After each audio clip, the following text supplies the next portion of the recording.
Хуульч шууха Order Out of Chaos, Man's New Dialogue with Nature буюу хаосостыг журам төрөх үе, хүн ба байгалийн харилцаа номын өмнө төлийг танилцуулж байна.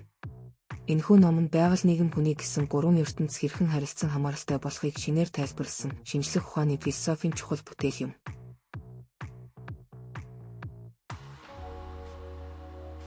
Номын өмнө төлийг Америкийн нэрт ирээдүйн судлаач, сэтгэгч Алвин Тофлер бичсэн. Тэрээр технологийн хувьсэл, мэдээллийн эрен, нийгмийн өөрчлөлтийн тухай дэвшүүлсэн онолуудаараа дэлхийд танигдсан зохиолч юм. Тофлерийн гол санаа бол технологийн хувьсэл нийгмийн бүх түвшинд өөрчлөлт авчирна. Энэхүү өөрчлөлт нь эдийн засгаас гадна хүмүүсийн ажил, амьдралын хэв маяг, боловсрол, соёл гээд бүх зүйлд нөлөөлдөг байна. Тэрээр мэдлэгийн эдийн засаг, цахим иргэншил, мэдээллийн нийгэм гэх ойлголтыг эртнээс урьдчилан харж судалсан байдаг. Ирээдүйг зөв ойлгохын тулд өнгөрсөн үеийн тогтолцоонд баригдахгүйгээр илүү уян хатан задгаа сэтгэх хэрэгтэй гэж үзжээ. Future Shock, The Third Wave, Power Shift зэрэг бүтээлтэй хувьслын дүнд бий болдог шинэдэг журмыг ухаарах шаардлагыг онцолсон байна. Бүтээлүүд нь нийгмийн хөгжил, шинжлэх ухаан, менежмент, боловсрол, улс төрийн стратеги зэрэг олон салбарт тод улмөр үлдээсэн юм.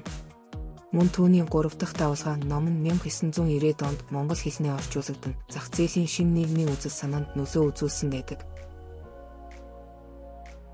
Order Out of Chaos номыг Нобелийн шагналт эрдэмтэн Илье Пригожин, Изабелла Стенгерс нар хамтран бичжээ. Тэд замбраагүй байдлаас өөрөөр хэлбэл хаосоос шинэдэг журам буюу order үүсдэг гэсэн онол дэвшүүлсэн. Онол нь байгалийн шинжлэх ухаан дээр суурилсан ч нийгмийн болон хүмүүнлэгийн судалгаанд хэрэглэгдэх боломжтой. Өөрөөр хэлбэл шинжлэх ухаан ба нийгмийн шинэ ойлголтын гүр болсон гэлээ.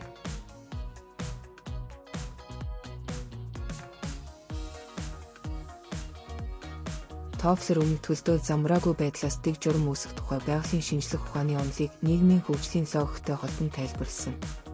Ном нь хүний оюун ухаан, соёл, технологийн эрс шинжилэл дундаас үүсэн гарч ирэх шинэдэг журмыг ойлгох түлхүүр болсон. Замбраагүй байдал нь сүрэл бус, харин хувьслийн боломж хэмээн тодорхойлж шинжлэх ухаан ба нийгмийн харилцан яриаг эхлүүлэх урам зориг өгсөн.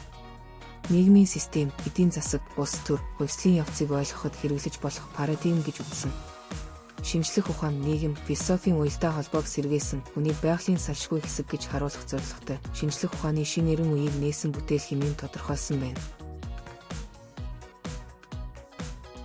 Систем тодорхой нөхцөлд замбраагүй байдлаас шинэ бүтэц, шинэдэг журам үүсгэдэг байна.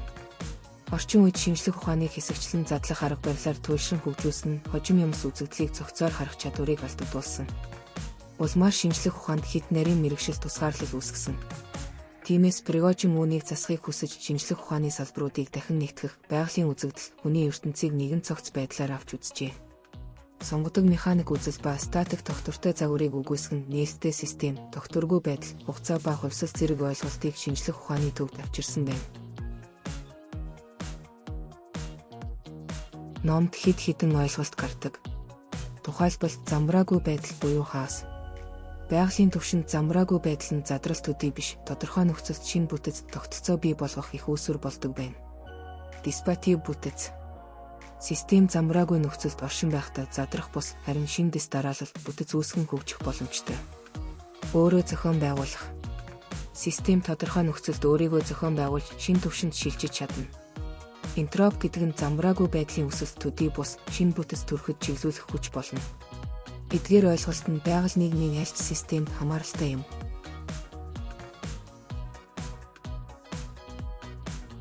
Энэхүү өмнө төлийг уншаад үндсэн 3 санааг ойлгож авна. 1-р замбраагүй байдал дотроос утга учир, шинэ бүтэц бий болдог. 2-р номын гол ойлголтууд шинжлэх ухаанд ч тэр хувь хүний амьдрал, нийгмийн өөрчлөлтөд ч тэр адил үйлчилдэг. 3-р тогтворгүй нөхцөл байдлаас айж эмээх бус, харин түүнд шинжилэл, утга учирыг шинээр зохион байгуулах боломж оршдог байна. Хуульч шууха хаосоос дэг журам төрөх үе, хүн ба байгалийн харилцаа номын өмнө төлийн талаар товч танилцууллаа.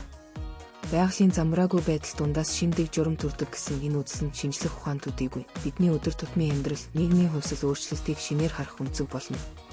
Хуульч шууха цаашдын нийтлүүдээрээ номын бусад бүлгийг үе шаттайгаар танилцуулж, ойлголт бүрийг энгийн хэлээр тайлбарлаж, эрх зүйн болон нийгмийн шинжилгээтэй холбон хүргэх болно. Хуульч шуухатай хамт нийгмийн хөгжил ба шинжлэх ухаан судлаарай. Мэдлэг бол хүч. Хамтдаа хөгжицгөөе.